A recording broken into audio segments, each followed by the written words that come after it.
Rana plaza ভবন ধসের ১১ বছর আজ। এই ১১ বছরে ওই দুর্ঘটনায় ক্ষতিগ্রস্তদের আর্থিক সহযোগিতা করা গেলেও পুনর্বাসন নিশ্চিত করা যায়নি। সেই সঙ্গে এই দুর্ঘটনার জন্য দায়ীদের বিচার প্রক্রিয়াও শেষ না হওয়ায় হতাশা জানিয়েছেন শ্রমিকরা। সাভার প্রতিনিধি সৈয়দ হাসিবের পাঠানো তথ্য ছবি নিয়ে ডেস্ক রিপোর্ট। ওয়ালটন ফ্রিজ কিনে অনেকের মতো আপনিও হয়ে যেতে পারেন মিলেনিয়াল। সেরা পণ্যের সেরা অফার। ফুলেল শ্রদ্ধায় ঢেকে গেছে রানা প্লাজায় হতাহতদের স্মরণে স্থাপিত অস্থায়ী স্মৃতিস্তম্ভটি। ১১ বছর আগের সেই দুর্ঘটনাকে স্মরণ করতে সকাল থেকেই সেখানে হাজির হয়েছিলেন আহত শ্রমিকরা। তাদের হিসেবে ওই দুর্ঘটনায় ক্ষতিগ্রস্ত ৪৮% শ্রমিক এখনও স্বাভাবিক জীবনে ফিরতে পারেননি। বেকার আছেন ৪২%।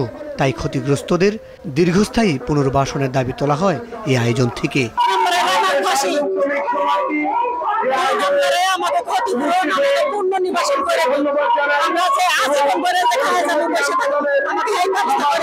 এই নির্মম হত্যাকাণ্ডের সাথে যারা জড়িত তাদের সর্বোচ্চ শাস্তি, রানা প্লাজার জায়গাটাকে বাজেয়াপ্ত করে যারা ক্ষতিগ্রস্ত তাদেরকে পুনর্বাসন ঘোষণার দাবি আমরা ১১টি বছর যাবত করছি।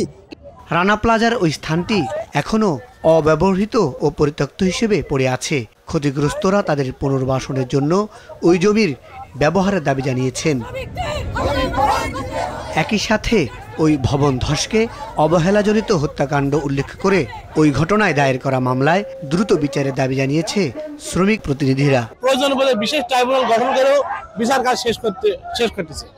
এই তার কারণে বাংলাদেশের মানুষ বা বাংলাদেশের সরকার এই বিষয়টা ভুলে যাওয়ার চেষ্টা করতেছে, মালিকরা ভুলে যাওয়ার চেষ্টা করতেছে, কিন্তু বাংলাদেশের ৪০ লাখ গার্মেন্টস শ্রমিক কিন্তু এটাকে স্মরণে রাখছে, মনে রাখছে। রানা প্লাজার সেদিনের দুর্ঘটনায় প্রাণ গিয়েছিল ১,১৩৫ শ্রমিকের। শরীরে জখম নিয়ে বেঁচে ফিরেছিলেন ২,৫০০ জন। বিজনেস রিপোর্ট, মাছরাঙা টেলিভিশন।